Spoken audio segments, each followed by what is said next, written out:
How's it going out there, YouTube? My name is Jesse, and I am the curator for the Golden Age. Now, I was saying last week, for the month of February, I was going to do the Golden Age characters who were either involved in lawsuits or cease and desist orders. And a cease and desist order is threatening to sue someone, or threatening the lawsuit. So, it's basically either stop it or we'll sue you. So, the person I'm going to cover today was the dispute of a cease and desist order. And we're talking about Fox Publication again. And they had a cease and desist order on someone called the Moth. And this cease and desist order said that the Moth resembled Batman. Now, I've read all 4 issues and the claims are completely ridiculous. Even if you look up Mothman, it says that he was a Batman ripoff, but we will both see today how those accusations are just ridiculous. And I think that the reason that DC, National Periodicals at the time, didn't go to court over this, because a judge would look at this and go, Batman the Moth, get out of my courtroom. So that's why they did the cease and desist letter. Now, Victor Fox, the owner of Fox Publication, was incensed by this cease and desist order, and he did take retaliation against it. The retaliation we will go over next week with a character that came out of the cease and desist order. But let's go over the first issue.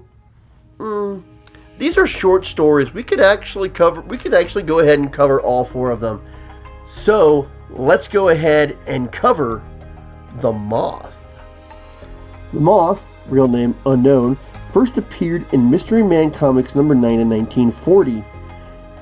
The publisher is Fox Features Syndicate, and the artist that is credited here says Norton Kingsley, but Norton Kingsley was actually a pen name for Jim Mooney, and he would have works through various other comic organizations over the years. So we start off with the Moth, and he has a cape. He can fly, yet he has a cape for some reason. Anyways, we see this woman jumping off of a roof, and he saves her. And when he asks her why she wanted to do this, she said that she wanted to die because she didn't know the fate of her child. She said that her child disappeared one night, and she's been gone for a year, doesn't know if the child is alive or dead, so she would rather be dead. So the Moth wants to know where this happened at, so she tells him. They go to where the disappearance happened, and for some reason this is a summer cottage with a cemetery surrounding it. Why? Anyways, they get to the summer cottage, and it seems like a laboratory has been erected in the meantime, and in a surprise twist that nobody saw coming, the child happens to be there too. So the Moth engages the scientist who, I don't know why they mentioned this. He throws a knife that pierces one of the wings. So this doesn't have anything to do with the story. It was actually mentioning this was a non-factor. So the scientists escape, the Moth pursues, and then catches up with the car and causes the driver to crash. He must get some serious speeds on these wings. No super strength that I can make of. The fighting style isn't really talked about.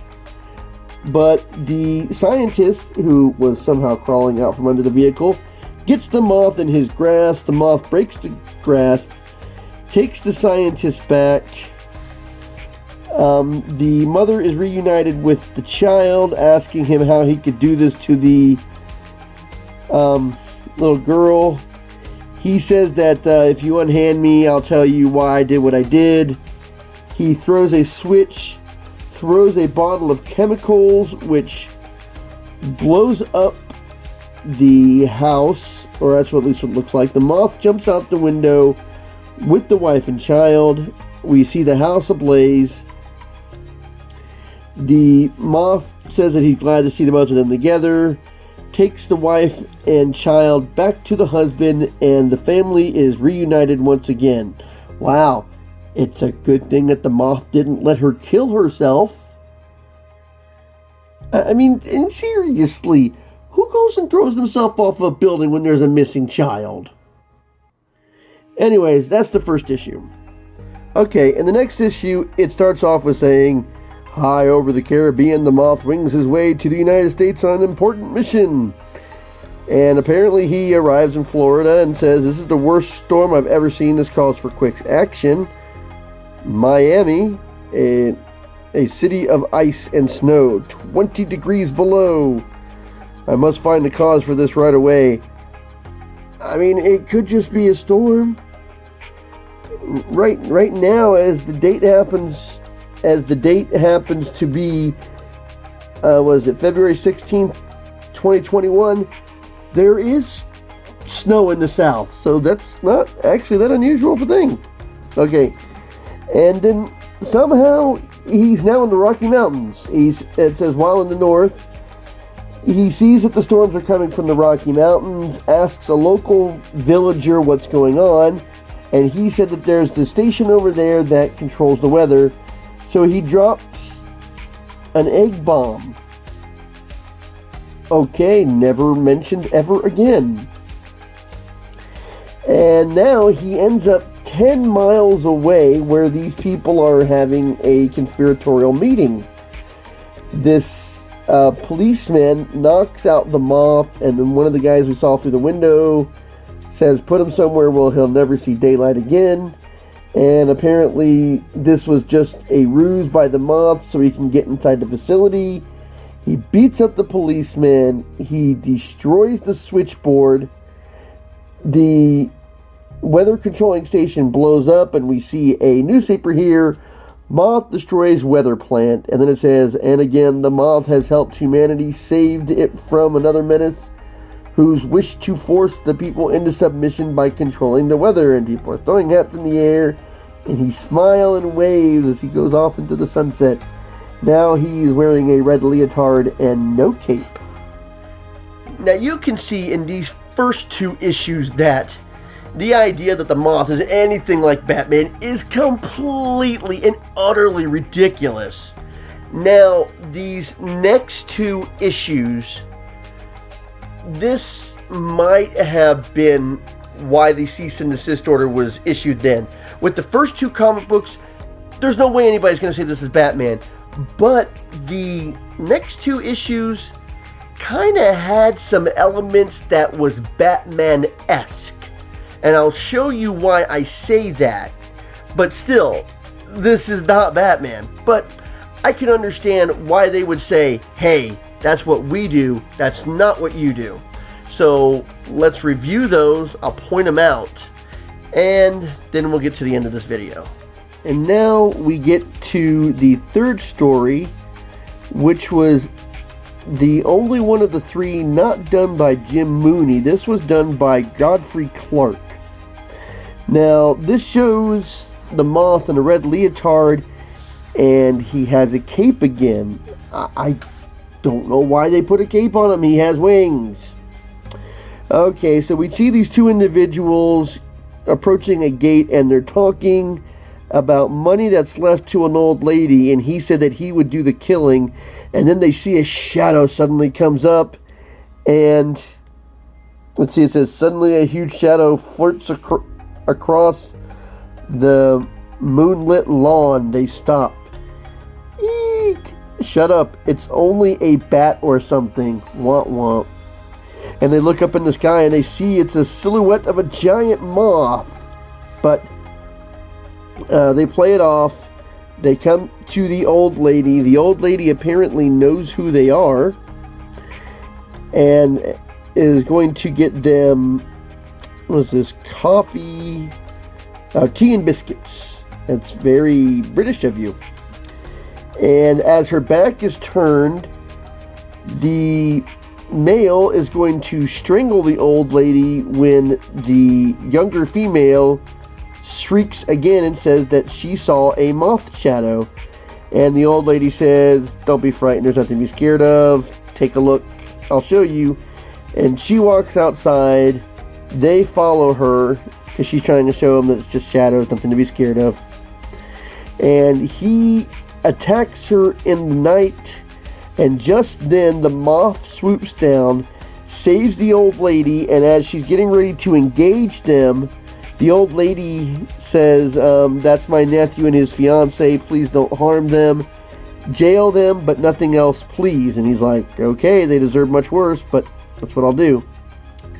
He flies towards them. Meanwhile, the two would-be killers flee. Meleeed, the moth easily overtakes them. And the moth catches up to them and grabs them both. And it looks like he's tossing the man into the air.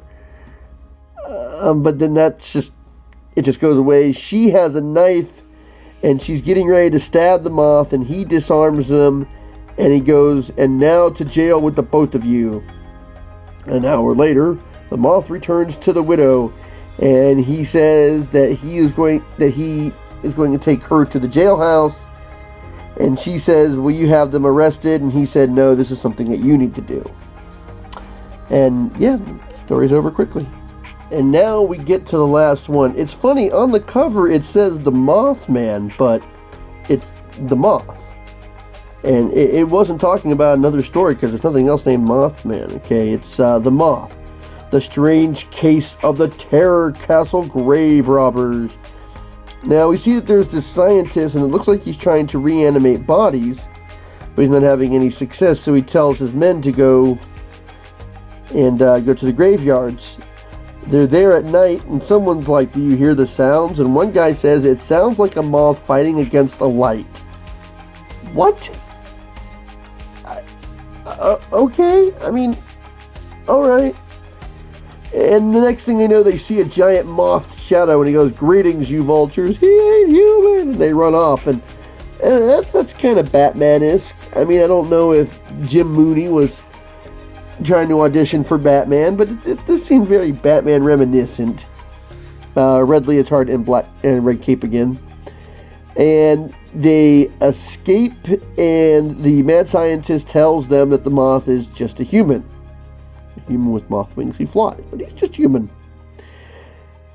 And he is approached, let's see, I guess he calls the cops, and the cop is like, "What?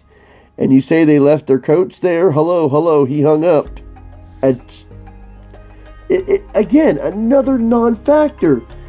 Calling the police doesn't factor anything into the story.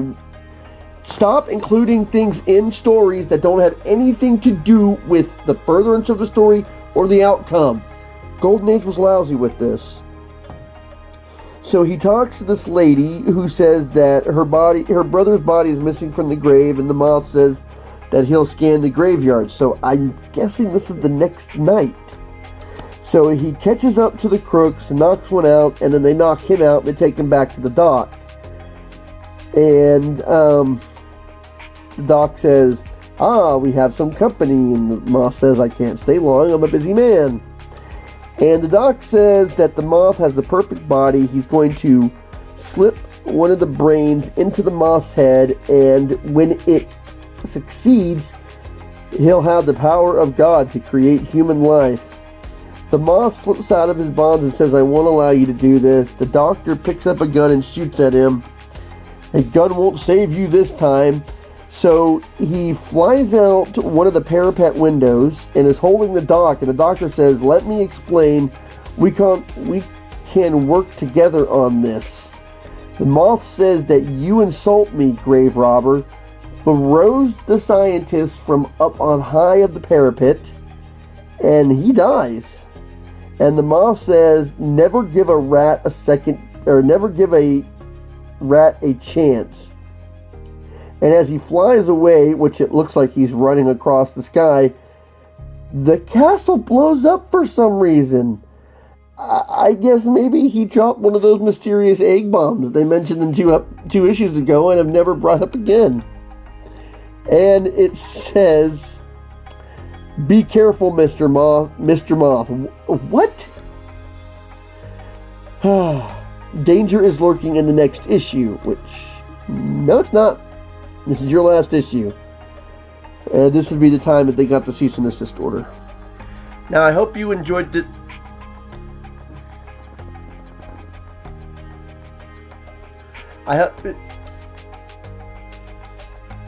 What are you doing? Can I finish my video now?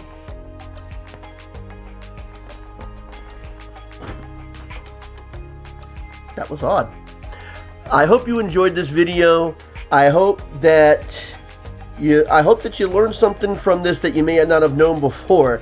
And I hope that you enjoyed the chuckle that I get when I go, "How is this Batman?" But tune in here next week so you can see what retaliation Victor Fox took and what did actually lead to a lawsuit. So until next time, I'll be seeing you.